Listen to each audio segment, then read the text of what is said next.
Release করেছে কেন এটা আসলে আমার বোধগম্য না, কারণ যদি ইন্টারন্যাশনাল ক্রিকেটের জন্য বাংলাদেশ টিমের জন্য ছেড়ে দেয় তাহলে তো ডিফারেন্ট ইস্যু। বাট আপনি যদি এখানে আইপিএলে ওকে ডেকেছেন, তারপরে আমি শুনেছি যে ওর সিকিউরিটি পারপাসে ছেড়ে দেওয়া হয়েছে।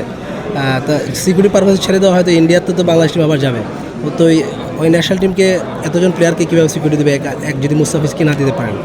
দ্বিতীয়ত কথা হলো যে আমি মনে করি এটা আমাদের দেশের জন্য ইনসাল্টিং, কারণ ওনারাই ডেকেছেন। মুস্তাফিজ তো নিজে বলেন না যে আমাকে আইপিএল খেলাতে নিয়ে নাও, ওনারাই ডেকেছেন এবং আবার ডেকে আবার ওনাকে বাদ দিয়ে দিয়েছেন।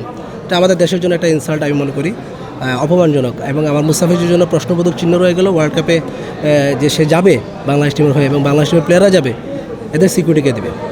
সেটাই আসছিলাম যে বাংলাদেশ দলে যে মাত্র আর 1 মাস সময় আছে, 1 মাস পরে বাংলাদেশ দল ওয়ার্ল্ড কাপ খেলতে যাবে। 3টা ম্যাচ কলকাতায় বাংলাদেশের রয়েছে।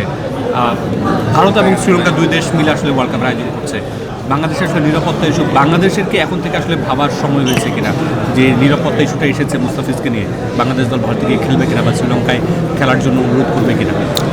এটা আসলে আমাদের প্রধান যে আছেন অবশ্যই আমাদের বোর্ড প্রেসিডেন্ট এটা নিয়ে চিন্তাভাবনা করছেন, অবশ্যই করবেন।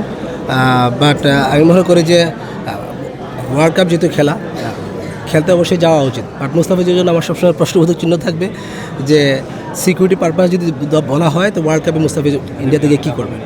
শুধু মুস্তাফিজ না, সিকিউরিটি পারপাস মুস্তাফিজের জন্য যেমন বাংলাদেশের সবগুলো ক্রিকেটারের জন্য তো তেমন। সবগুলো ক্রিকেটার কি সেই ক্রিকেটাররাও বা রাজি হবে কিনা এই সিকিউরিটি পারপাসের বিষয়টা মাথায় নিয়ে খেলতে যেতে বা ওভাবে স্বাচ্ছন্দ্যে খেলতে পারবে কিনা গেলেও? এটা একটা প্রশ্ন, ভালো প্রশ্ন আপনার। কারণ আসলে যদি মুস্তাফিজকে সিকিউরিটি না দিতে পারে তাহলে প্লেয়াররা কি আসলে এখানে স্বাচ্ছন্দ্য বোধ করে বা স্বাচ্ছন্দ্যভাবে খেলতে পারবে কিনা, এটা একটা বোঝার বিষয় আছে। আমি মনে করি যে আমাদের যে গার্ডিয়ান আছেন আমাদের বোর্ড প্রেসিডেন্ট, উনি অবশ্যই এটা নিয়ে চিন্তাভাবনা করছেন এবং আমি মনে করি যে এটা নিয়ে খুব ভালোভাবে একটু চিন্তাভাবনা করলে ভালো হবে।